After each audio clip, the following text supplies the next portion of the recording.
Chapter 3. Is opportunity monopolized?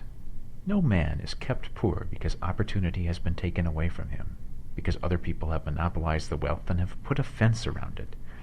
You may be shut off from engaging in business in certain lines, but there are other channels open to you. Probably it would be hard for you to get control of any of the great railroad systems.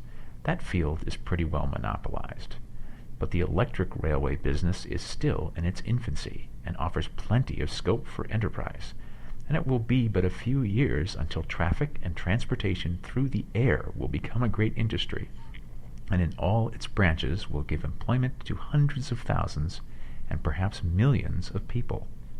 Why not turn your attention to the development of aerial transportation, instead of competing with J.J. Hill and others for a chance in the steam railway world? It is quite true that if you are a workman in the employ of the Steel Trust, you have very little chance of becoming the owner of the plant in which you work. But it is also true that if you will commence to act in a certain way, you can soon leave the employ of the Steel Trust. You can buy a farm of from 10 to 40 acres and engage in business as a producer of foodstuffs. There is great opportunity at this time for men who will live upon small tracts of land and cultivate the same intensively. Such men will certainly get rich. You may say that it is impossible for you to get the land, but I am going to prove to you that it is not impossible, and that you can certainly get a farm if you will go to work in a certain way. At different periods, the tide of opportunity sets in different directions, according to the needs of the whole, and the particular stage of social evolution which has been reached. At present, in America, it is setting toward agriculture and the allied industries and professions. Today, opportunity is open before the factory worker in his line. It is open before the businessman who supplies the farmer more than before the one who supplies the factory worker, and before the professional man who waits upon the farmer more than before the one who serves the working class. There is abundance of opportunity for the man who will go with the tide instead of trying to swim against it. So the factory workers, either as individuals or as a class, are not deprived of opportunity. The workers are not being kept down by their masters. They are not being ground by the trusts and combinations of capital. As a class, they are where they are because they do not do things in a certain way. If the workers of America chose to do so, they could follow the example of their brothers in Belgium and other countries, and establish great department stores and cooperative industries. They could elect men of their own class to office and pass laws favoring the development of such cooperative industries, and in a few years they could take peaceable possession of the industrial field. The working class may become the master class whenever they will begin to do things in a certain way. The law of wealth is the same for them as it is for all others. This they must learn, and they will remain where they are as long as they continue to do as they do. The individual worker, however, is not held down by the ignorance or the mental slothfulness of his class. He can follow the tide of opportunity to riches, and this book will tell him how. No one is kept in poverty by a shortness in the supply of riches. There is more than enough for all. A palace as large as the Capitol at Washington might be built for every family on earth from the building materials in the United States alone, and under intense cultivation this country would produce wool, cotton, linen, and silk enough to clothe each person in the world finer than Solomon was arrayed in all his glory, together with food enough to feed them all luxuriously. The visible supply is practically inexhaustible, and the invisible supply really is inexhaustible.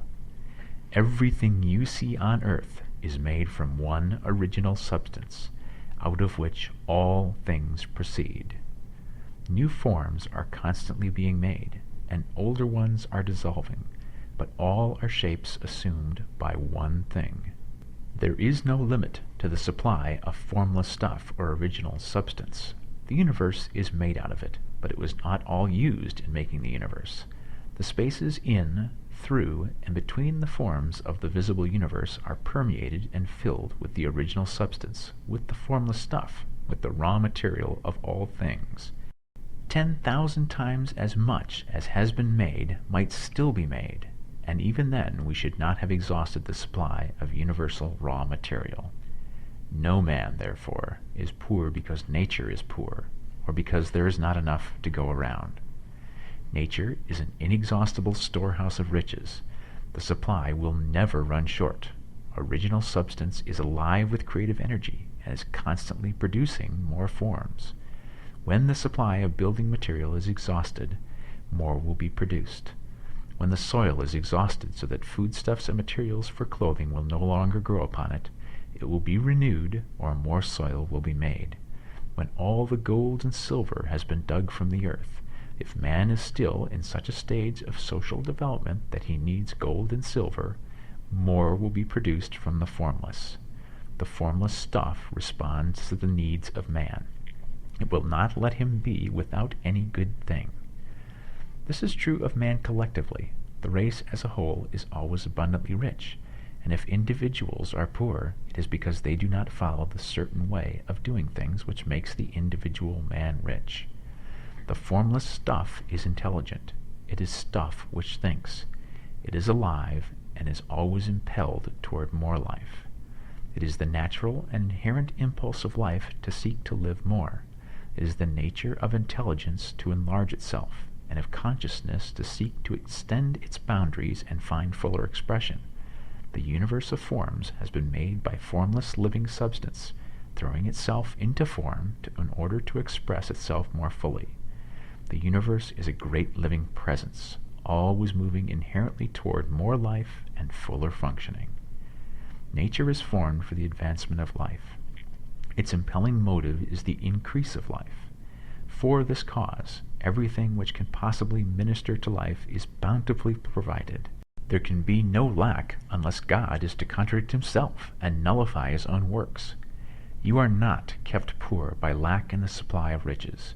It is a fact which I shall demonstrate a little farther on, that even the resources of the formless supply are at the command of the man or woman who will act and think in a certain way.